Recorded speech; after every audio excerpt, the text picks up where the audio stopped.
안녕하세요. 종이신문으로 경제뉴스를 전달하는 남자 종경남입니다. 그럼 오늘자 10월 21일 월요일 신문 리뷰를 해보도록 하겠습니다. 처음으로는 한국 경제에 관한 내용입니다. 한국 경제가 이제 장기 침체 우려가 된다는 내용인데요.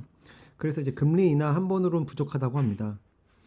이 내용과 관련해서 그 이유로는 저출생 고령화, 그다음에 왜곡된 노동 구조, 그다음 첨단 산업 경쟁력 약화, 고금리 장기화 등 악재가 지속되면서 한국 경제의 역동성이 급속도로 사라지고 있다고 합니다. 그래서 이 내용에 대한 것은 한국 다소 5대 경제 관련된 연구소 원장님에 대한 설문조사를 토대로 작성이 되었는데, 그래서 이제 뭐 기업 규제 혁신, 추가 금리 인하, 노동 생산성 향상, 인력 유치 등 다양한 방법들을 해결책으로 내놓으셨습니다. 그리고 반도체는 이제 우리나라 핵심 산업이다 보니까 직접 보조금을 지급하는 방법도 한번 고려해 봐야 한다라는 내용입니다. 이 내용들이 나오면서 금리 인하를 한 번 더 할 수 있는 그런 약간 근거들이 조금씩 쌓이는 것 같습니다. 반면에 이제 가계대출 관련해서는 계속 아파트값이 올라오고 있으니까 대출 금리 때문에 금리 인하를 하기 쉽지 않은 한국은행의 약간 좀 딜레마에 빠졌다고 볼 수 있을 것 같습니다. 다음 뉴스로 가보겠습니다. 다음 뉴스는 부동산과 관련된 내용입니다. 88 대책 핵심 법안 17개 모두 계류 중이라고 하는데, 요즘 부동산 특히 서울을 중심으로 공급이 부족해서 신축에 대한 수요가 높아지면서 서울 부동산 값이 올라가고 있거든요. 그런데 이제 계속 공급 계획을 보시면은 앞으로는 점점 입주 물량이 감소하면서 공급 절벽이 예고되고 있다고 합니다. 그러니까 이제 그 핵심 법안이 계속 계류 중이면서 공급 작전도 늦어지면서 부동산 이제 신축에 대한 그 가격도 계속 오를 거라고 예상이 되는데요. 최근에는 그 가계대출 관련해 가지고 대출 규제 때문에 서울 부동산 집값이 잠깐 주춤했거든요. 근데 집값 안정 전문가 의견으로는 대출 규제 효과는 길어야 6개월이다. 그래서 시장 공급 계획을 확실히 해야 안정이 될 거다라는 내용을 발표하셨습니다. 다음 뉴스로 가보겠습니다. 다음 뉴스로는 최근 저번 주 이어서 해외 커버드 콜 ETF가 많이 이슈가 되고 있는데요. 커버드 콜이라고 하면은 현물 자산을 매수하면서 콜옵션을 매도하는 방식입니다. 콜옵션 판매하면서 이제 콜옵션 프리미엄을 분배금이라고 하는데, 대부분 연 10%가 넘는 고배당을 받을 수 있다 보니까 요즘같이 변동성이 심한 장세에서 많이 선호되는 자산으로 보이는 것 같습니다. 여기는 커버드 콜 순위를 나타낸 거고요. 이제 국채, 나스닥, 미국 테크 탑 30 이렇게 포함이 되어 있습니다. 한국 순위는 한국은 이제 11위, 가장 높은 순위가 11위로 대부분 해외 커버드 콜 자산이 이제 각광받고 있거든요. 네, 이 점도 염두에 보셔서 투자 계획을 세워보시면 될 것 같습니다. 네, 다음 뉴스로 가보겠습니다. 다음 뉴스는 이제 트럼프 관련된 뉴스입니다. 트럼프 당선이 조금 이제 그 확률이 많이 높아지면서 과연 트럼프 호재 테마는 무엇이냐라는 내용인데, 그 세 가지는 이제 코인, 금, 달러입니다. 비트코인 값은 최근 일주일 새 14%나 올랐고요.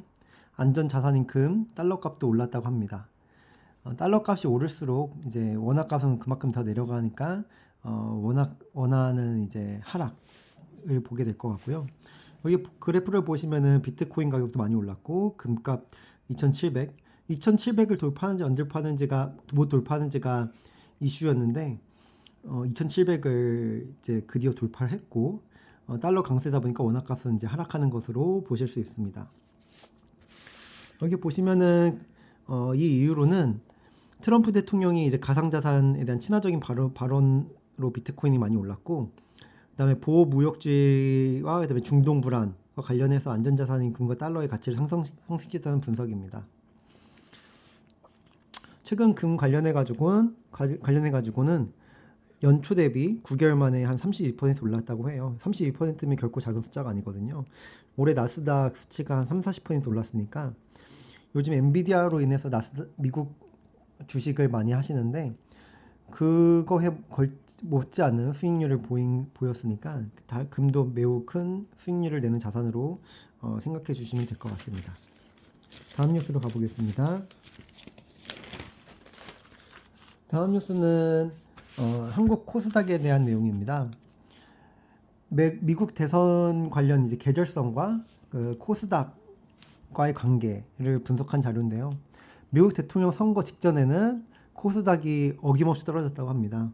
2016년, 2020년, 2020년이 그나마 제일 4년, 12년, 20년에 비해서는 좀 높지만 다른 수치에 비해서는 좀 낮은데요.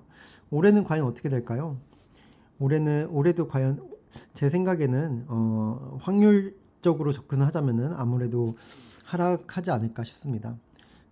이제 신문에서도 불확성이 이제 그 어느 때보다 크므로 증시 하방 압력을 적용할 수 있겠지만 일반적으로는 국내 증시 같은 경우는 대선이 직후에 불확실성이 많이 해소되면서 증시가 이제 부상하기 때문에 저점 매수의 기회로 보시면 된다고 합니다. 정작 대선이 치러지는 미국 증시에서는 대선 불확실성이 영향력이 제한적이어서 대선에 대한 계절성보다는 기업들의 실적을 내면은 주가가 오르고 하는 방향이 조금 더 큰 것 같습니다. 그래서 이제 트럼프가 승리할 경우 높아지고 있어서 국내 증시에서는 방산, 조선, 바이오시밀러가 이제 주로 보셔야 될 것 같고, 미국에서는 은행과 중소형주가 이제 트럼프 프라이싱 대상이라고 합니다. 이 점을 염두에 주시면 될 것 같습니다. 다음은 위와 연계되는 내용으로 귀금속에 대한 내용입니다. 현물에 투자할 수 있는 ETF는 최근 들어서 10월달에 들어서 8% 올랐고, 반면에 이제 구리나 이런 금속 같은 경우는 마이너스 수익률을 보이고 있습니다. 이런 구리 같은 경우는 산업금속으로 분류되는데요. 산업금속 같은 경우는 중국 경제가 아직 부진이 지속되는 상황에서 부양책에 맞춰서 이제 등락을 거듭하고 있다는 내용이고요. 이제 금 같은 경우는 말씀드린 것처럼 안전자산 선호 심리로 많이 오른 걸로 보입니다. 귀금속도 이제 산업금속재냐 아니면은 안전자산이에 따라서 갈리는 것 같습니다. 다음 뉴스로 가보겠습니다. 중국 증시에 대한 내용입니다. 중국 증시 관련해 가지고 최근에 이제 급등락을 반복하고 있거든요. 여기 보시면 레버리지 상품 같은 경우는 이제 60%에 육박하게 올랐고, 본토 CSI 300 레버리지는 55% 이렇게 올랐습니다. 이 관련해 가지고 한국 투자자들도 미중 주식 매수 증가율이 다음과 같다고 합니다. 미국 증시를 최근 많이 투자하고 계시는 것 같고, 반면에 미국 증시는 조금씩 빼시는 것 같아요. 근데 내용을 보니까 그렇다고 하더라도 금액 자체는 사실 미국이 훨씬 더 높습니다. 중국 주식은 9월 한 달 대비해서 88% 급증했고, 반면에 미국 주식은 9월 한 달 대비 28% 감소했다고 하는데, 금액을 보시면은 중국 주식은 약 2,700억 원, 미국 주식은 약 17조 원으로 아직은 그 비중 자체는 사실 미국이 높습니다. 하지만 이제 중국 주식은 중장기적인 관점에서 성장세가 둔화될 수 있다는 점을 염려해서 투자를 하셔야 될 것 같고요. 그 레이 달리오 회장은 아직 중국의 부채 구조조정 문제가 남아 있고, 여러 가지 이제 아직 여러 가지 해소되지 않은 이슈들이 있는 만큼 급격한 하락이 뒤따를 수 있다고 경고했습니다. 그 이유 또 위험 중 하나라고 말씀드리는 게 중국 주식 같은 경우는 개인 투자자 수의 약 99%에 달합니다. 우리나라는 이제 기관 투자자도 있고 개미 투자자도 있는데 중국은 개미 투자자가 압도적으로 많습니다. 다음으로는 이제 실적 발표에 대한 것입니다. 이번 주 테슬라, 아마존 실적을 주목해야 된다고 하는데요. 국내에서는 이제 현대차, 하이닉스도 이번 주에 발표할 거고, 또 23일에는 LG 에너지 솔루션이 실적 발표할 예정입니다. 미국 증시로는 이제 알파벳이 22일, 그다음에 23일과 24일에는 테슬라와 아마존이 각각 3분기 실적을 발표합니다. 테슬라는 실적이 조금 먹구름이고, 아마존 같은 경우는 그래도 좋게 보일 것으로 예상이 되는데, 아마존 같은 경우는 그 아마존 웹 서비스가 이제 얼마나 더 잘 나오는지에 따라서 이제 주가 향방이 갈릴 것 같습니다. 다음 뉴스로 가보겠습니다.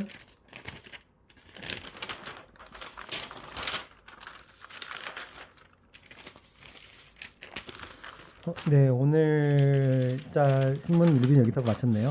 네, 시청해주셔서 감사합니다.